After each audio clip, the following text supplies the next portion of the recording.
Comment travailler en partenariat? C'est la question que nous allons aborder aujourd'hui avec un maître en la matière, puisque j'ai le plaisir d'interviewer Étienne Van de Kerkhove.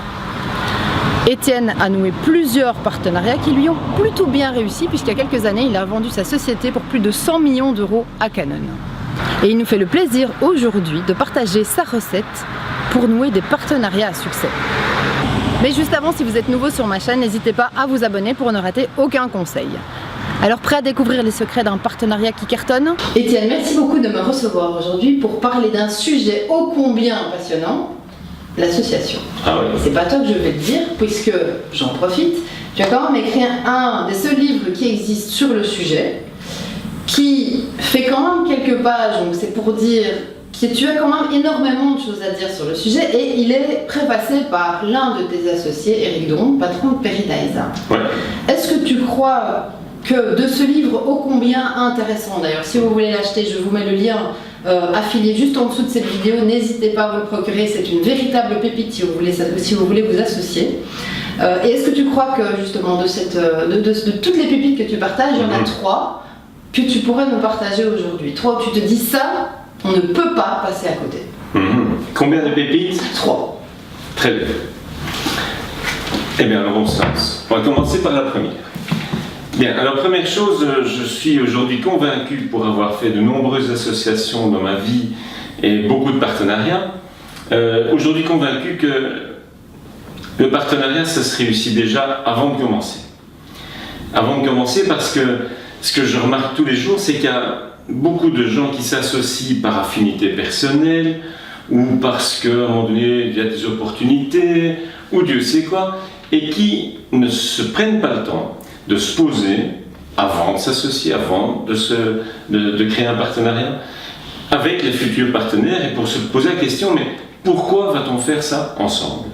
Qu'est-ce qu'on a en commun? Quel est ce rêve? Comment est-ce qu'on l'exprime? Et est-ce que vraiment on a tous le même niveau d'énergie pour y aller? Est-ce qu'on va tous avoir ce sentiment qui nous sublime, qui est que en réussissant ce partenariat, en même temps on réussit notre vie, on change le monde et c'est aligné par rapport à ce que nous-mêmes on porte en nous. Et si on ne fait pas ça, ben, l'énergie ne va pas être alignée, ou même pas du tout au même niveau. Et alors il y a un partenaire qui va courir en avant et l'autre va peut-être traîner derrière, ou ils vont partir dans des sens différents. Et donc vraiment se poser, mais pourquoi est-ce qu'on va faire ça ensemble? C'est dans mon bouquin, l'essentiel du premier chapitre, c'est vraiment comment, avant même de s'associer, on va vraiment s'assurer qu'on a ce sentiment de s'accomplir chacun des partenaires, en même temps qu'on accomplit le partenariat lui-même. C'est vraiment se poser la question de trouver la bonne personne pour les bonnes raisons et d'avoir un... Oui, et au-delà de la raison, c'est vraiment d'avoir émotionnellement et même spirituellement, quelque part, hein, donc en termes de sens, de valeur, on porte vraiment ce projet à bout de bras pour les mêmes raisons, parce qu'on a envie d'accomplir la même chose. Alors, je suis aujourd'hui tellement convaincu que tous les entrepreneurs et les patrons de petites entreprises devraient se poser cette question, mais comment faire un partenariat, que j'ai même créé une formation qui s'adresse à eux, et où en 2 jours, je donne les bases de tout ce qui fait qu'on ne va pas se tromper quand on lance un partenariat, et qu'on va mettre en place tout ce qui est nécessaire pour que ça marche et que ça cartonne. Et avec une piqûre de rappel 6 semaines plus tard, quand vous êtes allé implémenter, qu'évidemment, en le faisant, on se rend compte qu'il y a des choses qui vont pas, eh bien, une 3e journée, on va prendre tous ces cas concrets que chacun rencontre dans la vie réelle et en tirer toutes les leçons pour comment faire mieux. Et donc, c'est une formation dont je suis convaincu qu'elle peut amener beaucoup de gens à passer ce premier cap de croissance sans alourdir sa structure. Mais finalement, c'est 30 ans d'association qui se retrouvent dans cette formation, où tu as pris finalement l'essence de ce que tu as fait et que tu as bien fait ce que tu as fait et que peut-être on ne devrait pas refaire, et tu mâches ça, et pendant 2 jours de connaissances, des jours intensifs, j'imagine bien, pour aller vraiment dans les détails, aller au-delà de simplement des apparences. Si vous voulez avoir plus d'infos, je vous mets le lien de la formation juste en dessous de cette vidéo, n'hésitez pas à cliquer dessus, vous aurez plein d'infos et n'hésitez pas à y aller. Vous serez bienvenus. Donc tu nous avais promis 3 clés, nous avons déjà vu la première qui est déjà en soi, tout un programme. Alors, j'avais envie de partager autre chose et peut-être un exemple à la clé. Le diable est dans les détails. et peut-être pas que le diable, le bonheur aussi. Donc, dans les partenariats, peut-être encore plus que partout ailleurs, je recommanderais vraiment d'aller dans le détail. C'est-à-dire qu'une fois qu'on a posé le cadre et qu'on s'est mis d'accord, ce qu'on a envie d'accomplir, et que ce grand dessin-là, la vision est prête, c'est comment on va faire et comment chaque partenaire va vraiment s'impliquer à fond.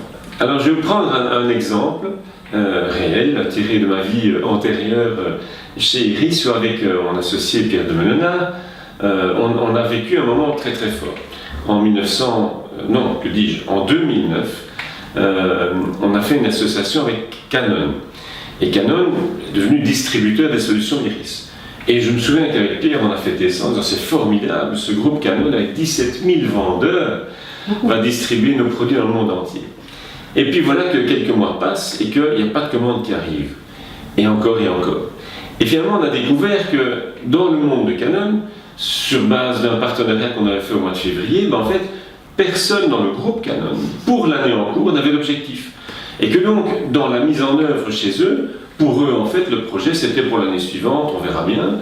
On a même découvert aussi que c'était à nous de faire la vente de cette solution chez tous les responsables de pays, pour que déjà, dans les budgets des années suivantes, ce soit pris en considération, parce qu'ils avaient plein d'autres partenaires. Et tout ça, on n'avait pas mesuré au départ. Et donc, ça veut dire que quand on fait un partenariat, il faut aller beaucoup plus loin que juste signer le papier, et de se dire, bon, à partir de là, comment vous allez faire ? Qui va gagner quoi ? Qui va avoir de l'énergie sur ce projet ? Surtout avec des grandes organisations. Il ne suffit pas que le patron ait un rêve, il faut que des gens aient envie de vendre, que des gens aient envie de mettre en œuvre, etc. Et donc, comment tout ça va se faire ? Et donc, il faut être dans le détail. Et donc, ça, c'est une certaine recommandation forte. Quand vous faites un partenariat, allez jusqu'au détail d'exécution, parce que c'est là que le succès va se faire là aussi. Et voir ce que chacun, finalement, met dans la balance. C'est-à-dire que moi, je suis prête à mettre ça, qu'est-ce que tu mets pour rencontrer un moment. Top. Troisième clé ? Alors, troisième clé, je dirais que ce qui me paraît aussi parfois mal compris, c'est à quel point il faut entretenir la flamme. Alors avoir un partenariat, c'est une chose, on a signé un papier, puis après on a peut-être même exécuté, et puis c'est comme dans tout, si on ne garde pas l'énergie haute, elle descend. Et donc je pense que ce serait très utile dans tous les partenariats que les partenaires se retrouvent régulièrement, pas pour examiner le détail des chiffres et des opérations, j'imagine qu'ils ont quand même un reporting et qu'ils suivent ça régulièrement, mais plutôt pour se reconnecter à cette énergie initiale de pourquoi on a créé ce partenariat. Et par exemple, de se poser la question, mais tiens, est-ce que toi, cher partenaire, tu es heureux avec ce partenariat ? Et qu'est-ce qui manque pour que ce soit le cas ? Et évidemment, dans les deux cas, ou si on est à plusieurs, de le faire chacun, parce que ça permet de retrouver pourquoi peut-être on a perdu la flamme, pourquoi peut-être aujourd'hui l'énergie n'est plus la même. Et qu'est-ce qu'il faut pour qu'on y revienne ? Parce que c'est naturel de perdre le fil, entre-temps, chacun vit sa vie, a ses rêves, d'autres choses qu'ils font, d'autres partenariats, etc. Si on veut garder le focus et l'énergie sur ce partenariat-ci, et que chacun y mette l'énergie, il faut remonter cette énergie régulièrement. Et ça, c'est en se reconnectant à l'alignement de départ, l'alignement de base. C'est la bonne recette, c'est la seule recette. Et est-ce qu'il y a un moment, un cycle à respecter ? C'est-à-dire, est-ce que tu proposes de faire ça toutes les semaines, les 2 semaines, les mois, les 6 mois Ça dépend évidemment de l'importance du partenariat. Mais je dirais que sans doute qu'un rythme trimestriel au moins, c'est pas mal. Parce que ça permet de vraiment voir que les choses se font au niveau opérationnel et puis on remonte le niveau et on vient à l'essentiel. Faire ça toutes les semaines, c'est pas possible, et ça n'a même plus de sens parce que ça c'est plutôt le rythme opérationnel. Mais peut-être tous les trimestres, se remettre autour de la table ou boire une bière pour ceux qui aiment ça ou improviser ce que vous voulez et de se poser en disant on reprend de la hauteur. Et entre ces réunions-là, on est dans l'opérationnel, et là on suit l'opérationnel. Pour résumer, c'est vraiment tout d'abord être sûr que c'est un win-win et de voir ce que chaque partenaire associé met dans la balance. Oui. Deuxième, être orienté détail, être sûr de bien savoir ce dont il est question dans le partenariat et dans l'association, ce que chacun met sur la table et comment on va l'exécuter.